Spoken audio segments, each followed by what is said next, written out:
episode of Tween Book Bites here at the Scott County Public Library in Georgetown, Kentucky. As usual, I am Miss Kelly, and this is Miss Mary Lou. Hello. And in keeping with our summer reading theme of tales and tales, we're talking animal tales today. Yes, animal stories. Yes. And, you know, a lot of times people think animal stories are for just little kids, but there are so many great tween novels written with an animal narrating the book, like this one, I, Cosmo, or a character, an animal that plays a main character in a book, like in Elephant in the Room. And then Kelly's got some nonfiction. I do, yeah. Graphic fiction. Yeah. All kinds of stuff that feature animals. And these books are not childish at all. They're great. They're great. There's some that are silly, but... Well, you yeah, know, yeah. Definitely some silly, but... Yeah. So, animal stories. Yeah. Okay, you want me to go first? Yes. Okay. Well, the book I'm going to talk about first is I, Cosmo. And Cosmo is a golden retriever. Love golden retrievers. And this book, Cosmo narrates the story. He is our main character, and he belongs to a boy named Max, who is 12 years old. Cosmo has been a member of their family since before Max was born. He's 13 years old now, which is quite old for a golden retriever. For a big dog, yeah. His joints hurt. He's in pain a lot, but he loves his people. He loves Max, and he loves Max's little sister Emmeline. He loves the parents. He's just a big loving dog. And things are not going well in Max's life right now. Max is a very shy person, and he sort of navigates the world through Cosmo. Cosmo is with him all the time and helps him deal with his extreme shyness. But Max's parents are not getting along. They are fighting all the time. So there's a lot of kind of fear and anxiety in both Max and Emmeline. In the middle of all this, Max's Uncle Reggie, who's been in the military, his military service is over. He gets out. He comes to their home, lives on their couch while he's trying to get a place to live and get his business set up. His job in the military was to train military dogs, particularly bomb-sniffing dogs. So he's really, really good with animals, and he's going to start his own animal training business. But in the meantime, he's kind of gotten involved with this local dog club, this dog human partnership club, and they're going to be entering members of their club into a national dog and human dancing competition. Now, these are real. These competitions are real. Miss Mary Lou found videos on YouTube. So, yeah. You know, if it's on YouTube, it's got to be real. And looked pretty official. Yeah, it's very official. So Reggie talks Max into going to this club and training Cosmo to dance. He thinks that will kind of distract Max from what's going on at home, and he thinks it'll be good for them. And Cosmo wants to please Max. He wants to help Max. What Max is really afraid of, with the whole divorce thing kind of hanging in the air, one of his friends whose parents are divorced, when they divorced, the kids went to live with the mom and the dog went to live with the dad. And he's so afraid that if his parents split up, one parent will get primary custody of the kids and one parent will get custody of the dog. And he does not want to be separated from his dog, particularly such a huge transition. The winner of this dance competition is going to get to be in a movie. And Max just convinces himself in his head that if they can get in this movie, they can just show their parents how they all belong together, and it's going to just prevent all these problems, the undoing of their family. So he really, really wants to win. This book, shows a lot about how important animals are in our lives and how they can help us really navigate some of our toughest transitions and help us cope with some of our biggest fears.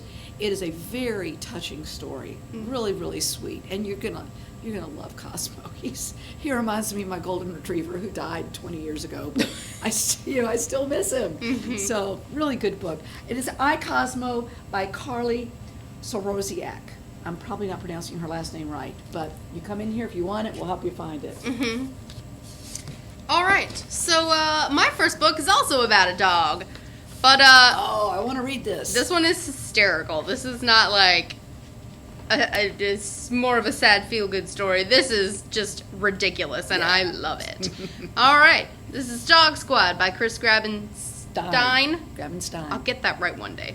Grabenstein. So, in the world of the book Dog Squad, there is a TV show that airs every Thursday night called Dog Squad, and it features Duke, this big dog here in the center. This is Nala. She's like the trapeze artist of the bunch, kinda. And this is Scruffy. He's the sidekick who always has like a funny little quip to make at the end. He's got his own catchphrase and everything. And in this book, in the world of Dog Squad, dogs nationwide tune in Thursday night to watch Dog Squad. Gotta catch the new episode. They gotta know what Duke, Nala, and Scruffy are doing.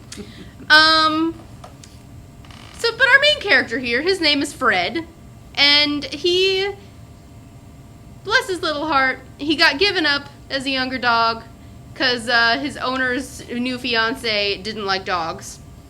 And he got taken in by Big Tony Bomboloni, who, if you couldn't tell by that name, not a nice dude. He's always trying to do some get-rich-quick scheme. So this one, his newest scheme, is that he is going to take dogs and train them to be guard dogs. Big, vicious, mean guard dogs. But that ain't Fred. No. Fred is just really nice and a little bit of a fraidy cat. Fred is also is Fred the a one lookalike for Duke. Okay. Yeah, like, there's one night, Fred's watching Dog Squad. Tony comes in and is like, God, you're useless! And he kicks him to the curb. I know, it's so upsetting. But it's okay. It works out better for Fred. Because Fred has a little altercation with some mean dogs in an alley. But they run away because they're like, oh no, it's Duke from Dog Squad! Because Fred, he's a pretty good doppelganger for Duke. Doesn't matter. They all end up getting taken in by animal control. And shortly after arriving at the animal... Shelter, thank you, yes, the shelter. There's this lady that walks in and is like, yep, these two. Because Fred has made friends with this little tiny dog named Chico, who can do a dance thing. He's got more dancing dogs. He's just like doing little flips and stuff, and Fred is like moving along too. And this lady is like, yep, those two. They're coming with me. And turns out they're going to an audition because this lady is Jenny Yen, and she is a dog trainer on Broadway and also TV because she is the trainer for the Dog Squad. But so she and her niece Abby, who thinks that she is an animal psychic, whether or not, well, you'll see as the story goes on. But Fred almost ends up on Broadway. He gets cast from the shelter. They love him. He's gonna be on this big new show called Washington, like Hamilton, except it's really terrible. And so there's this evil chow chow named Cha Cha who locks Fred out of the building, so he doesn't get to be on his big Broadway debut. And the show's so terrible it's canceled after that first act, so Fred never gets to be on Broadway. But that's okay, because on their way, Jenny's like, it's fine. Okay, you guys, you're coming with me up to my big pet rescue up here. And they get a call that, oh no, there's going to be this new show about seals, and we got to make new episodes of Dog Squad right now. Except the real Duke has broken a leg. So he's out of commission, and then Abby's like, hey, Aunt Jenny, Fred looks like Duke. We can do this. And they can, especially because the real Duke is just mean. He's not very nice at all. And so poor Fred is just like, man, I looked up to you. You were so great. And then Fred, turns out America likes Fred way better than they liked Duke, so...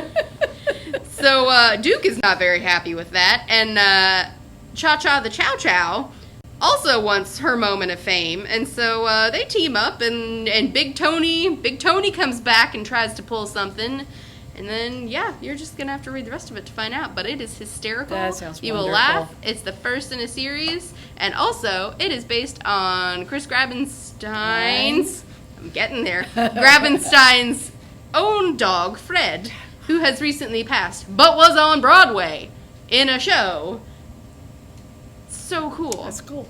Yeah, That's very cool. gotta read it. Chris Gravenstein's always funny. He's so good. He's It's so good. hysterical. I loved it. All right, the next book I'm going to talk about is called The Elephant in the Room, and it's written by Holly Goldberg Sloan. You may know of her. She wrote From Night Owl to Dogfish, or I don't remember which way it is. Dogfish She, to Night she Owl. co-wrote it. Yeah, Co-wrote it with Meg Wolitzer. I that believe. sounds right. And she wrote Counting by Sevens. And she's just a great writer, and this book is just filled with her beautiful, beautiful writing. This is the story of an elephant. Veda is her name. Anyway, it's about a girl. The elephant is a character in the book. It's not the narrator of the book. The primary character is a girl named Sila, I believe it's spelled Sila. Her parents are Turkish immigrants to the United States. They are documented. They immigrated here legally, but they are not American citizens. Both of her parents are well educated, but as immigrants, they could not get real good jobs. Her father, who is an electrical engineer by training, now repairs cars, and her mother is a maid in a hotel. One day when she and her mother and Sila are talking, they figure out that Sila's mother gets paid less than the janitors who basically do the same job at the hotel. And so Sila's mother complains about this and says that the women should get paid the same as the men. And they sort of brushed her off, but about a week later she finds out they don't need her anymore. And then about 2 weeks later, she gets a call from the immigration office that her immigration papers are not satisfactory anymore, and she has to go back to Turkey to straighten out her immigration status before she can come back and be with her family. It's supposed to take about a week, but over the course of this book, it's about a year that this whole thing is in limbo. So Sila, who was a very good student, she had friends, was outgoing, becomes really withdrawn and depressed. They see how withdrawn she's become, and they put her in a special program where she is partnered with another boy, Mateo, who is also very withdrawn. He has autism, and they pair them together to see how it works for the two of them to hang out together. So the last period of the school day, they're put in a room together, and neither one of them will talk to each other. They just pull out books and read. They don't understand it. One day, Sila's father gets a call to go repair a car at a person's house. They get there to do the car repair. It's way out in the country. This elderly man who owns this old, huge farm with a gigantic stone wall around it, and his name is Gio. He is very wealthy because he won a lottery. And he retired, and his wife died. He's kind of lonely. He lives a very isolated life behind this wall on this farm. And while they're waiting for Sila's father to fix the car, they do become friends. And she finds out that his birthday's coming up. So Sila and her father take him out for donuts for his birthday. And while they're in the donut shop, a little traveling circus comes through and stops to get donuts and coffee. And it turns out that the circus is folding up after 20 years on the road. They're folding up, and they happen to have an elephant in the truck and a bear. I didn't mention that before. No. A bear. They have an elephant that they're trying to sell. And Gio, the elderly man, sees how much Sila goes, and she's loving on the elephant. She loves elephants. She's fascinated by them. And after Sila and her father go back, take her to school, he buys the elephant. That's an expensive gift. Yeah, and the kind of the funniest part of the book is he also buys the bear, Mr. Snuffles, I think is his name. Yeah, but anyway, Sila develops this really strong relationship with this elephant Veda, and he hires Sila and Mateo to spend the summer working on his farm and caring for the elephant in the farm. So this book is about human-animal relationships. It's about, you're going to learn a lot about elephants. That was fascinating. And it looks at difficult issues with immigration. This takes place in the time period just a few years ago when there was a ban on Muslims coming into our country. Even if you had papers to be in this country and you'd left and this ban went up, you couldn't get back in. So it looks at some of that kind of recent American history. This book was just one of the best books I've read in a long time. I loved it. It made me laugh and it made me cry. It's a beautiful book. The Elephant in the Room by Holly Goldberg Sloan. Veda. All right. I'm gonna switch gears and talk about a cat. So, yeah, my kitty over here who has really creepy blue and red eyes. If you didn't know, I'm not a fan of this cat puppet's eyes. Yeah, this cat's better. Also, she's a superhero. This is Agent 9, Floodageddon by James Burke. Did I say? Yeah, James Burks, who most of you all will know from Bird and Squirrel, the graphic novel series. I think this is the first in a series. I'm hopeful. Seems like it would be. Can't guarantee that. I hope it is. So, Agent 9, our feline protagonist here, has been suspended from the S4, the super secret spy services. Because Agent 9 has some unorthodox methods, unconventional, you know. There was the one time, she tends to cause a lot of destruction on her missions as she goes. And, like the time she accidentally ruined a Picasso, because Picasso's a pig here. Of course he is. Or was, I guess. Anyway, that was a big oops. And so Agent 9's boss is like, no. But Agent 9 and her little robotic fish-like companion, Finn, have been training, like non-stop. They're out in the jungle, they're training so much. And you get the feeling that Agent 9 is just a little impatient. Just a little. But she's talking to her boss, and she convinces him. He's like, okay, if the right mission comes along, I'll reinstate you. You can be an agent in the field again. But, like, only if the right mission shows up. We'll see.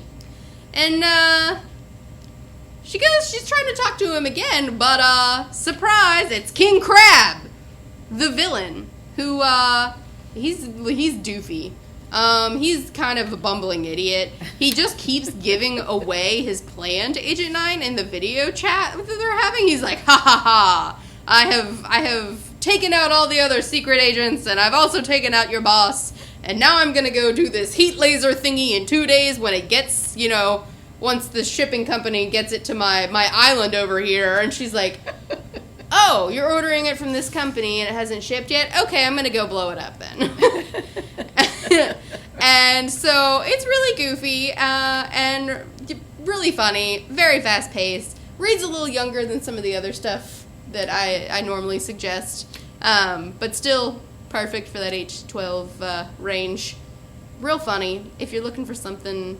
So how did you pick all the fun books? I picked all the heavy books. I thought iCosmo was going to be fun. And it was good. Yeah. But it wasn't fun. I don't know. I gravitate towards the funny books as opposed to the more sad stuff. Yeah. I like them. Just, I don't know. It's a good combination. A good mix. Okay. Yeah, it's a good mix. Are you done with that one? Yeah. Because I'll talk about Pax next. Pax is a pretty heavy book. But Pax is so good. Sarah Pennypacker is the author. She's one of my favorite writers for this age group. She's just fabulous, and this is, I think, one of the best books that she's written, although the list of things that will not change was awfully good, too. And this is about a fox named Pax. And it's about a boy named Peter, who, when this story opens, he's about 12 years old, and he lives with his father, who is a widower. His mother died about 5 years ago.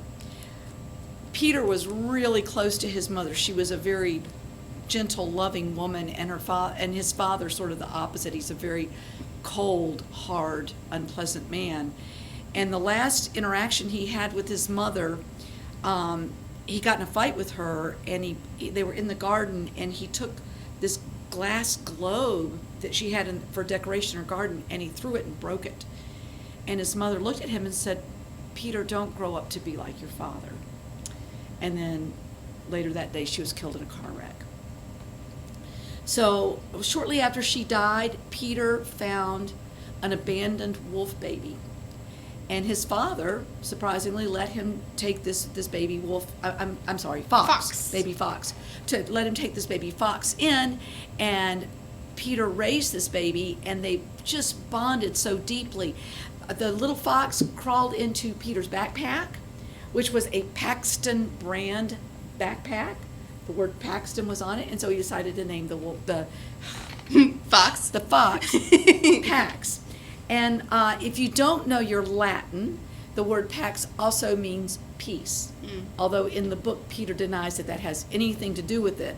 But this book is very much about war and the nature of war. So I am sure that the author chose that name very much on purpose. Yeah. So as the book unfolds, shortly into it, we find out there is a war breaking out. This book doesn't really tell you exactly where they are. They don't exactly give you a time period. When Kelly read it, she said it felt like World War II to her. To me, it feels a little bit in the future. So you don't really get much context. To me, the thing that was like he had a backpack, so that felt real like present time to me. But anyway, we don't know. It doesn't tell you the time period. But there is a war breaking out, and Peter's father is drafted to go fight in this war. So he takes Peter to go, he's going to have to go live with his grandfather, who lives about 300 miles away.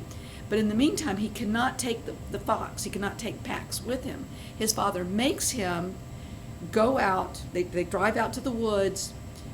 He makes Peter take Pax's favorite toy and throw it into the woods, and then while Pax is chasing after his toy, they drive off and go to his grandfather's. When he gets to his grandfather's place, he finds out his grandfather is just like his father. He's just awful. And Peter feels so horrible about what he did to Pax, because Pax has never lived in the wild. He's sure he won't survive. Peter packs up his backpack and he takes off on foot to go find and rescue Pax. Now, in the meantime, Pax is struggling to survive, but he finds a fox, a pack of foxes. I don't know I can't remember what the name of a pack of foxes is. It's not a pack, but a family of foxes who also have lost their mother. And the alpha male in the family group accepts Pax into their family. And so he develops a close relationship, and they teach him how to survive out in the wild. But in the meantime, the war is getting closer, and more violence and more danger is happening as Peter's trying to get to Pax, and Pax is trying to survive. It's a beautiful, beautiful book. So much about relationships and animals. You'll learn a lot about foxes, but it also deals a lot with the nature of war and violence. It's a wonderful book, and this book was written, I think, in 2015, 2016. The sequel is coming out. This fall, yay! So I didn't think there ever would be a sequel. It's not like a fantasy series, but you could see in the end where there could be more to this story. I'm very happy. It was so good. I'm so glad to be able to read more. So Pax by Sarah Pax by Pax by Sarah Penny Packer. That's usually me doing that. Okay, my last one is kind of a twofer. These are both nonfiction books told they're both graphic novels, nonfiction, told in kind of a frame story so that you're learning things, but we also have our main characters that kind of teach it to us. So in The Wild Mustang, Horses of the American West by Chris Duffy and Phelan Koch, we are being taught by, let me see if I can find it, this ridiculous looking fake horse costume, except then they're like, oh, well, we learned everything we need to about horses in like 4 pages. And then a cave painting of a horse comes and is like, no. I don't think so. And it turns out there were these 2 little weird looking, I don't even know what to describe them as. Are they like little Gumbies? I don't know. It looks like Gumby. I don't know. I mean, I know what Gumby is. The kids are not going to know what Gumby is. They do kind of look like that, though. Yeah, they're not quite the right color. No, definitely not. Gummy's green. Yeah, so this cave painting of a horse is like, no, let me teach you. So, they go through history.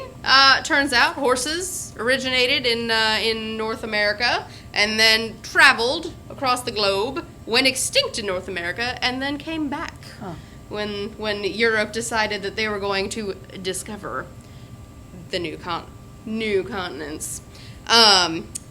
Yeah, and it follows through and how important horses are to a lot of cultures across the globe. Real good. These history comics they're And all a win. This is horse country. Yes. Yeah. Yeah. And also of note, there's going to be one about the bison coming out soon. Nice. It's also really good. I got to read an early copy. Nice. And my second of my twofer is The Way of the Hive, a honeybee's story by Jay Hostler. And we are taken through the whole life of a bee. And all of the bees in this book are named the word for bee in different languages. There we go. That's how we'll put it. So our main bee, Nayuki, she starts out as a little larva. I remembered the word this time. She starts out as like a little larva, and her like older sister bee, as they say. What's her name? Let's find that real quick. Come on. Devora. I remembered it. Devora is like, okay, so here's some stuff you need to know. Here's this. And in this, it's not the Big Bang Theory. It's the Big Bloom Theory. I love So that. I got a good giggle out of it. I love the art, yeah. Yeah, it's really good. It's so good. Little bits, the creepy little Lots of detail. turtley thingy. I don't know. Yeah, and so Nayuki is a little bit persnickety. She doesn't really want to do what she's supposed to do. But she does, because it turns out that's her nature. She's like, oh, okay. She just kind of does it in the wrong order. But in doing so, you are taught the correct order of a bee life cycle. And, yeah, it's fantastic. It's really good. You'll learn so much about bees. There's also a lot of information in the back about each chapter. It goes through and gives you even more bee information. Wow. So, highly suggest. So I made a terrible omission. I'm going to backtrack for just a half a second. Mm-hmm. Pax was illustrated. It's an illustrated book, and it's illustrated by John Clausen. I always like to be sure we acknowledge the artists that are involved in these books. So I'm going to just give a 30-second review of this book because I've talked about it before, but I could not do animal stories without talking about The Murderer's Ape. And this is by Jacob Wegelius. I'm not sure. He is Swedish. I'm sure his name is actually probably pronounced Jacob. I'm not sure. I'm not certain. I don't speak Swedish. But anyway, this one, the Batchelder Gold Medal, which means that is a medal for a novel written from a different country. It deserved it. It is a big, fat book. The pages are smaller. It's got lots of illustrations. It does, and the author also illustrated it. And so it does. It's not a slow read. The action is great. I just love it. And the ape that the title is about, her name is Sally Jones, and she lives with her dear friend, captain of a little boat for hire, and they carry cargo, that kind of thing. They'll ship you got some things you need to ship down the river. They'll carry it for you. And Sally Jones is the ship's engineer. She makes sure that the engine's running and takes care of all the mechanics of the ship. Well, one day they're doing a shipment for some nefarious people, and it all goes bad. There's a big shootout, and they try to escape, and then somebody gets murdered, and the captain of the ship gets accused of the murder. He's convicted, and he's put in prison. So Sally Jones has escaped because she knows if she gets found, she's going to be put in the zoo, which she does not want to go in a zoo. But she also wants to prove that the captain did not commit this murder. So she's trying to save her own life, protect herself, while getting her dear friend out of prison. And she has all these incredible adventures going through the city, the people that befriend her. She learns how to make accordions. She becomes good friends with an opera singer. I mean, all kinds of things happen to her. And then these just wonderful, wonderful detailed drawings of all the characters in the book. And they're just all throughout as well. The Murderer's Ape. I just can't say enough good about this fun book. Fun. That was my fun read. Yes. All right. So that's all for us today on the subject of animal tales and tales. We will be back next Friday for some science. We shall be teaching you how to make solar ovens. And the week after that is our last week of summer reading programming. Mm-hmm. It is Paperback Book Day. Mm-hmm. So we'll be doing paperback books our book bites. very excited. I can tell you the one I'm reading now is really good. It's one of Skullduggery Pleasant. It's talk about really that. good. Come on in, grab your coupons, keep reading on Beanstack. We're still pulling prizes from that. But we will see you next time, guys. Bye. Bye bye.